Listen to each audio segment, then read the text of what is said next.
आदमपुर के मल्लापुर गांव में यहाँ पे चौधरी कुलदीप बिश्नोई, भव्य बिश्नोई बस यहाँ पहुँच रहे हैं। उनसे बात भी करेंगे, जानेंगे और लोगों को किस तरह के आश्वासन देते हैं, किस तरह के वादे करते हैं, उस पर भी गौर फरमाएंगे, दिखाएंगे आपको। और बात करने की हम पूरी कोशिश करेंगे भव्य जी से भी और कुलदीप जी से भी कि जो जा रहे हैं लोगों का किस तरह का समर्थन मिल रहा है और किस तरह के वादे कर रहे हैं, और ये कि चुनाव किस तरह का रहने वाला और किसके साथ क्या मुकाबला है या नहीं, सारी जानकारी आपको देंगे। आइए चलते आपको दिखाते हैं यहाँ पे जो जनसभा हो रही है, छोटी सी है लेकिन यहाँ पे काफ़ी संख्या में लोग भी हैं, लोगों को भी दिखाएंगे आपको। आदमपुर में और आदमपुर में जैसे कि यहाँ पे चौधरी कुलदीप बिश्नोई और भव्य बिश्नोई यहाँ पर पहुँचे हैं लोगों को संबोधित करने के लिए। चौधरी कुलदीप बिश्नोई के साथ में भव्य बिश्नोई पे यहाँ पे लोगों से देख रहे हैं तस्वीर में, कुलदीप बिश्नोई लोगों से मुलाकात करते हुए, जैसे कि दौरे गाँव के दौरे चल रहे हैं, उसी बीच कुलदीप बिश्नोई यहाँ पहुँच रहे हैं और लोगों से मुलाकात कर रहे हैं। और साथ के साथ इनके भव्य बिश्नोई भी साथ में, भव्य बिश्नोई आप देख रहे हैं भव्य युवाओं से मिलते हुए यहाँ आप देख रहे हैं गांव के दौरे कर रहे हैं। और यहाँ तस्वीरों में दोनों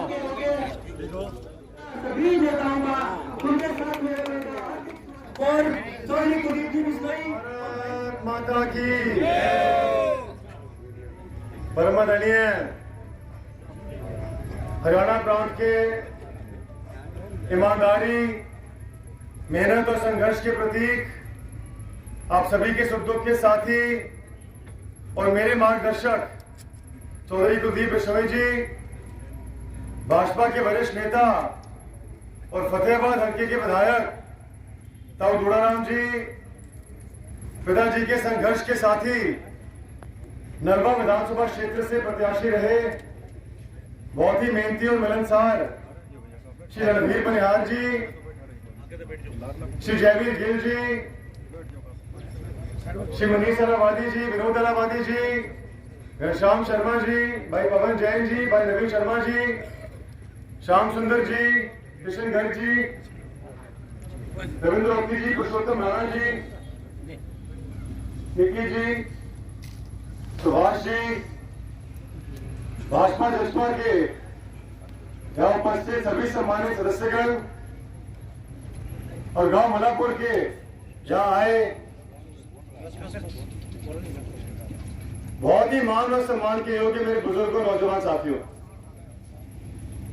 सबसे पहले तो मैं स्वर्गीय चौधरी भजनलाल जी की चरणों में नमन करते हुए आप सभी का यहां पहुंचने पर और मुझे मन से आशीर्वाद देने पर मैं हाथ जोड़कर आपका धन्यवाद करता हूं। मैं धन्यवाद करता हूं भारतीय जनता पार्टी का और आदमपुर के मेरे परिवार का, जिन्होंने इतनी बड़ी जिम्मेदारी मेरे कंधों पर डाली है। आदमपुर का उम्मीदवार होना मेरे लिए बहुत ही गौरव की बात है, क्योंकि आदमपुर मेरा घर है, मेरा परिवार है। और आदमपुर को मेरे दादाजी स्वर्गीय चौधरी भजनलाल जी ने बहुत ही स्नेह के साथ सींचा था, और उनके बाद पिताजी ने पूरी मेहनत और लगन के साथ इसकी हिफाजत की है। और मैं आपको विश्वास दिलाता हूं कि भविष्य में मैं आदमपुर के मान और सम्मान को आगे बढ़ाने में कभी कोई कमी नहीं आने दूंगा। मेरा यह मानना है कि युवा प्रत्याशी होना मेरी सबसे बड़ी उपलब्धि है। ये मुझे ऊर्जा है, मेहनत करने की क्षमता है और एक नई सोच लेकर आपकी सेवा करने की इच्छा भी है। मेरा जो भी जीवन का अनुभव है, वैसे तो आप सभी से उम्र में छोटा हूं और अभी बहुत कुछ सीखना बाकी है, लेकिन फिर भी आपके आशीर्वाद से जो मुझे शिक्षा प्राप्त हुई भारत में रहकर या विदेश में, उसका पूरा लाभ मैं आने वाले समय में आदमपुर को दिलाना चाहता हूं।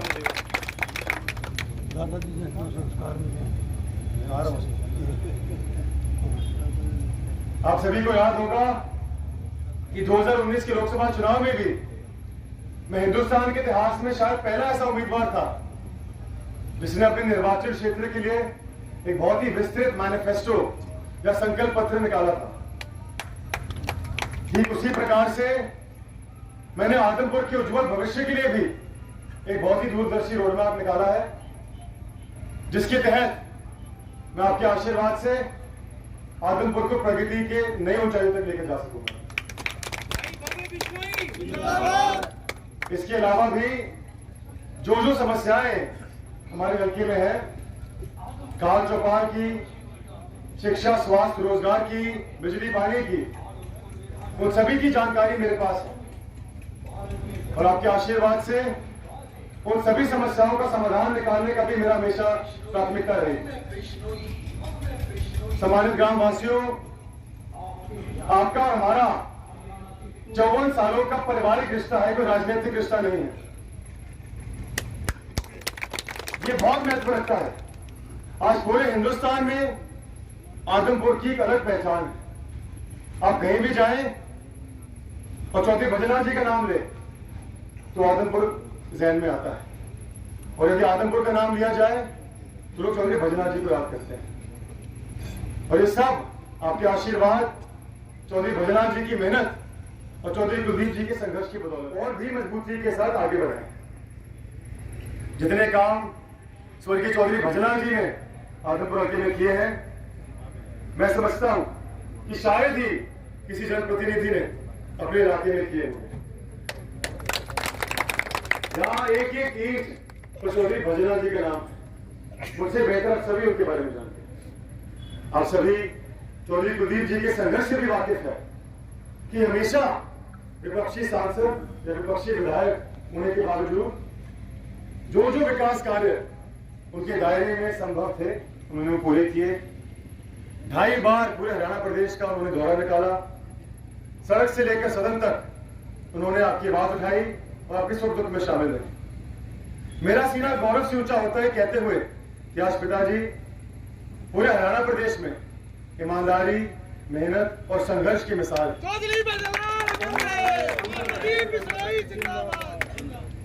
साथियों, 26 साल के बाद आदमपुर हल्का सत्ता पक्ष में आ रहा है, तो हमें इस मौके का पूरा लाभ उठाने की आवश्यकता है। आज पूरा हिंदुस्तान माननीय प्रधानमंत्री नरेंद्र जी मोदी की नीतियों से प्रभावित है और पूरा हरियाणा माननीय मुख्यमंत्री मनोहर लाल खट्टर जी की कार्यशैली से प्रभावित है।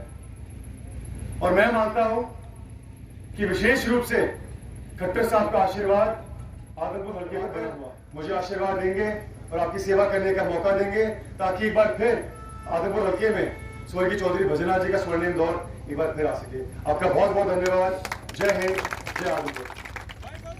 मैं आज यहाँ पर कोई बहुत लंबा चौड़ा भाषण देने आपके पास नहीं आया। मैं तो आप सबसे मिलने, आपका आशीर्वाद लेने और आपके भाई, आपके बेटे भव्य के लिए हाथ जोड़ के वोटों की अपील बांधने करने आया हूं। आप ये बहुत बढ़िया तरीके से भव्य ने आपको एक एक चीज को समझाया। मैं तो उसमें सिर्फ यही जोड़ना चाहता हूं कि चुनाव बहुत ही ऐतिहासिक और महत्वपूर्ण चुनाव। ऐतिहासिक इसलिए कि सरकार ने आने वाले 2024 की सरकार हरियाणा में किसकी बनेगी उसकी नींव रखनी, और महत्वपूर्ण इसलिए कि हमारा 26 साल का वनवास खत्म हो गया, काम की बाहर आने वाली, और ये फैसला आपने करना है कि आप विपक्ष में बैठना चाहते हैं या इलाके के काम करवाना चाहते हैं। साथियों, 2.5 साल में मैंने लगभग 350 करोड़ रुपए के विकास कार्य आदमपुर हल्के में करवाए। कोई भाई रिकॉर्ड देखना चाहता है तो आदमपुर दुकान पे कहां वाले रिकॉर्ड मेरे पास पड़ा है, कहां गली बनी, कहां खाड़ बने, कहां सड़कें बनी, कहां और कहां हो। वो 2.5 साल में थे। अभी 2 महीने हुए, मुझे 2.5 महीने हुए बीजेपी ज्वाइन किए, और इन 2.5 महीनों में 530 करोड़ रुपए के नई परियोजनाएं मैं पास करवा चुका हूं खट्टर।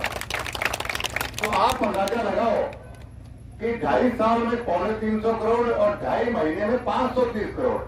अगर कितना फर्क सरकार में आते ही हो गया, और 2.5 महीने में अगर 350 और 530 करोड़ रुपए करवा सकता हूं तो 2 साल सरकार के बड़े तो कमी रही काम की तरह लगते हैं।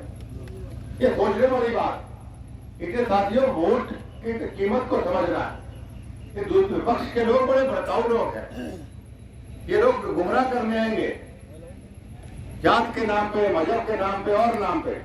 लेकिन समझदार वोटर वो है जो आदमी सोच समझ के फैसला करे कि भाई किसको वोट देने में हमारे इलाके का विकास हो सकता है, कौन हमारे इलाके का भला कर सकता है, किस परिवार ने इस इलाके का भला किया।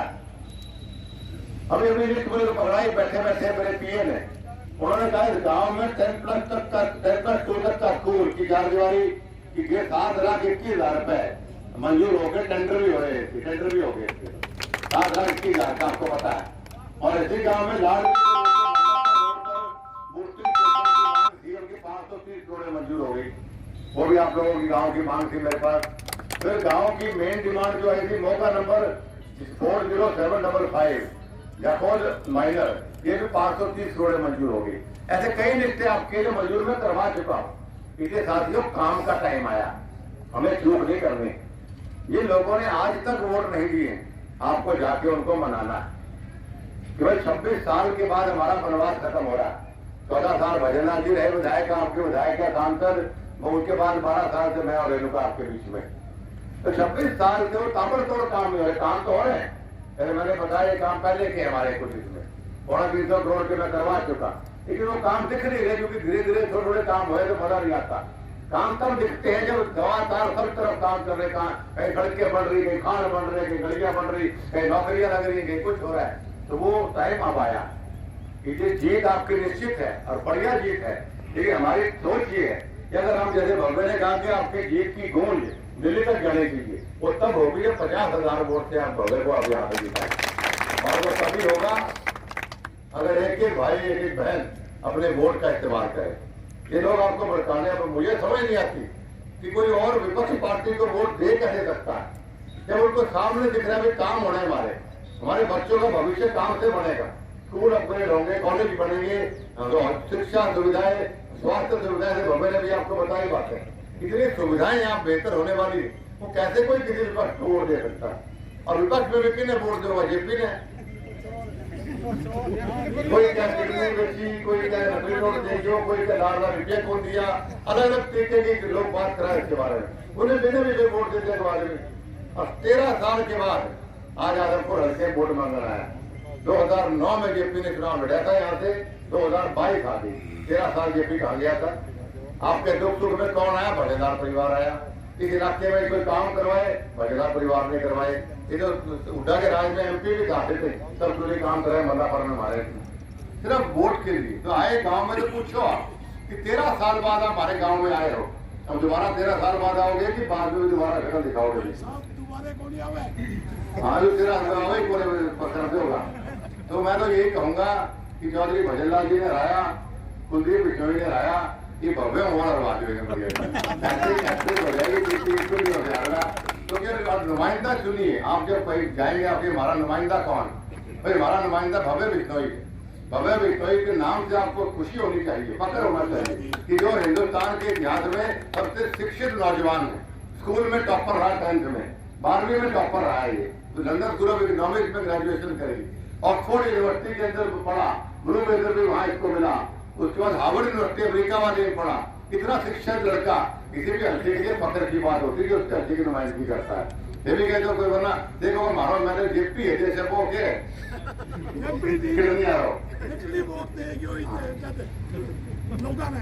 अब वो झूठा आदमी है, जुड़ जाओ। तो ये सोचने की बात, एक आपको चौधरी भजनलाल का खून मिल रहा है जो पढ़ा लिखा है, शिक्षित है, काम करने वाला नौजवान। एक आपको ऐसी पार्टी मिल रही है जिसकी सरपरस्ती नरेंद्र मोदी कर रहे हैं। एक ऐसी पार्टी मिल रही है जिसकी स्टेट में सरपरस्ती मनोहर लाल खट्टर जी कर रहे हैं। एक ऐसी ऐसा लोग मिल रहे हैं जिन्होंने 54 साल आपकी सेवा की, और आपको क्या चाहिए? इसके साथियों, दाएं बाएं नहीं देखना है, सामने देखना है बिल्कुल कि भाई हम चौधरी भजनलाल परिवार के साथ थे, ये अजमाए हुए लोग हैं। जब भी इनको मौका मिलता है हमारे हल्की का विकास करते हैं, बाकी लोगों से वोट की राजनीति करते हैं। एक बार पुनः आप सबको बधाई देना चाहता हूं कि आप सबने इतने बढ़िया ढंग से भव्य का मान और सम्मान बढ़ाया। और एक बात क्या है, 2 बातें और रह गई थी कि बहुत सी सामाजिक संस्थाओं से भी भव्य जुड़ा हुआ है। एक तो संस्था इन्होंने पिताजी के नाम पे बनाई है, भजन ग्लोबल इम्पैक्ट फाउंडेशन, जिसमें बहुत सामाजिक कार्य करते हैं। हर साल एक बच्चे को पर्यावरण की जो स्टडी करता है, एक बच्चे को फ्री हमारे पैसे विदेश भेजते पढ़ने के लिए, या गरीब कितने बच्चों को भेज चुके हैं अभी तक। और पीछे जब कोविड का टाइम आया था तो 60 लाख परिवारों को पूरे हिंदुस्तान में फ्री खाना, फ्री दवाइयाँ भव्य ने उस फाउंडेशन ने बंटवाई थी। और बहुत सी संस्थाएं हैं हिंदुस्तान की भी विदेश की भी जिससे भव्य जुड़ा हुआ है। किसी का स्पोक्स पर्सन है, किसी का उप प्रधान है, किसी का जनरल सेक्रेटरी। और चौधरी भजनलाल जी वाली सारी क्वालिटी है। मैं तो नाम याद रहे उनका मेरा है सरदार खान साहब, इन्हें याद रहे सारा। 2 बार मिल जाओ, तीसरी बार वो नाम नहीं बुला था, मेरा चैलेंज देगा। अर्पिता जी वाली सेम क्वालिटी है इसके अंदर, ना ये सकता है ना कुछ है। तो चौधरी भजनलाल जी की प्रतिमूर्ति दीवानी के रूप में आपको मिल रही है। और आपको क्या चाहिए? आपका उम्मीद अपेक्षा प्रार्थना करूंगा कि आने वाली 3 तारीख को आप कमल का बटन दबा के चौधरी भजनलाल जी का दौर वापस लेकर आएंगे। आपका बहुत बहुत धन्यवाद। नमस्कार।